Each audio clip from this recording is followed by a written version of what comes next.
Hello, today I'm going to make chocolate fudge for you with a little bit of peanut butter.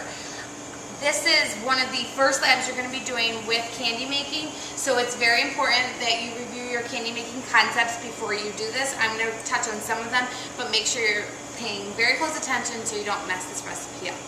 So, because as you should remember, candy making is not forgivable, so substitutions are not allowed. You must use a candy thermometer of some sort. You need to make sure you're using the right size pan or pot. You need to make sure you're using a rubber scraper that is tolerable about up to 450 to 500 degrees, or a wooden spoon, or things will start melting and then your product is ruined and you cannot eat it. So we are going to start, I've already, just as a recap, you need to calibrate your thermometer to make sure you don't have an adjustment, okay? So to do that, there is a video, how to calibrate your thermometer, but I'll just run through it really quick. You'll boil water, you have a nice little attachment right here, slips right on. The bulb should never touch the bottom of the pan, or else what will happen is the bulb will take the temperature reading of the pan and not of the actual candy syrup. So it kind of fits in right like so. Okay. I like to use the induction burner opposed to the range, but if you are on the range, just be very mindful of how much heat you're using. And what you want to do is we are going to start with this. Fudge goes up to the softball stage, which is the first stage of candy doneness. Right on your candy thermometer, it will tell you softball, thread stage, jelly stage. There's a couple other stages that we don't necessarily quiz you on, but you can kind of see the different stages of candy doneness. And on the actual thermometer, what's really nice, that we're cooking to the softball stage, and if you can see that, it says softball. So instead of, it says in your recipe, cook to 234 degrees, you'll just go up to softball stage and then you know you're done. So it kind of makes it handy if you use an actual candy thermometer opposed to a digital, but you can use a digital, those are very nice also, and then you could actually set it and it will beep when it's done. It's just whatever your school has more of, okay? So what I'm going to do is in here, we are going to combine, this doesn't have that many ingredients, we're going to combine 1 cup of evaporated milk, which comes in canned form, if you've never heard of it.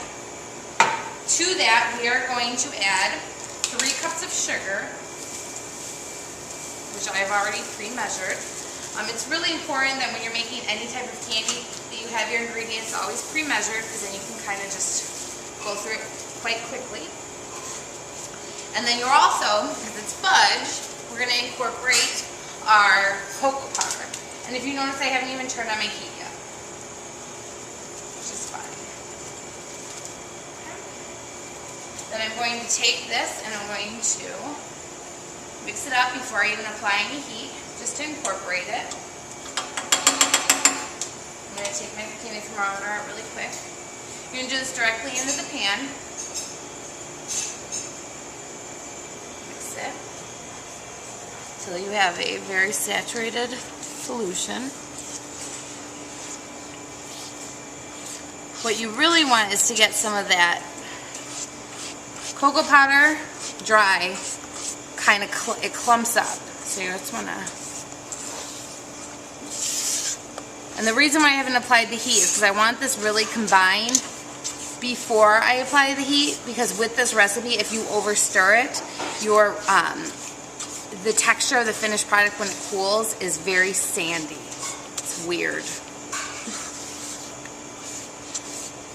So I'm almost done. You might have some clumps, but just kind of press them out, and as it starts cooking, it will boil and it will take some of those clumps out. Okay.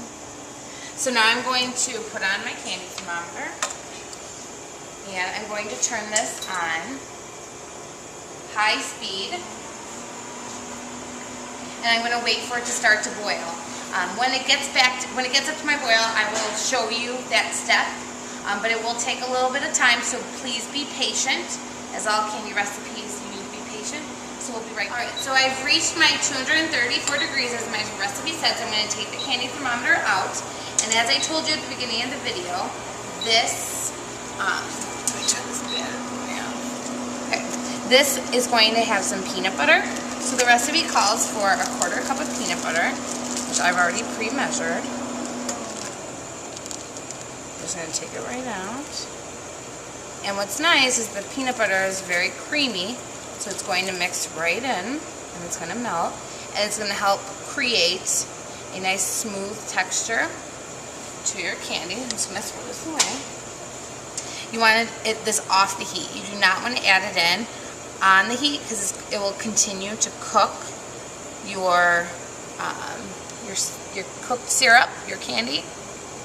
So as you can see, you want to make sure all that peanut butter is incorporated. You don't want it streaked. You don't want them to think there's peanut butter in there. It's nice and thick. And I see no streaks. So I've already prepared my pan. It's an 8x8 pan. I put a little bit of shortening in. You can put a little bit of Pam if that's what your teacher provides. You're going to pour this right in. It's like cake batter, but we're not going to bake it. We've already cooked this. We're just going to cool it.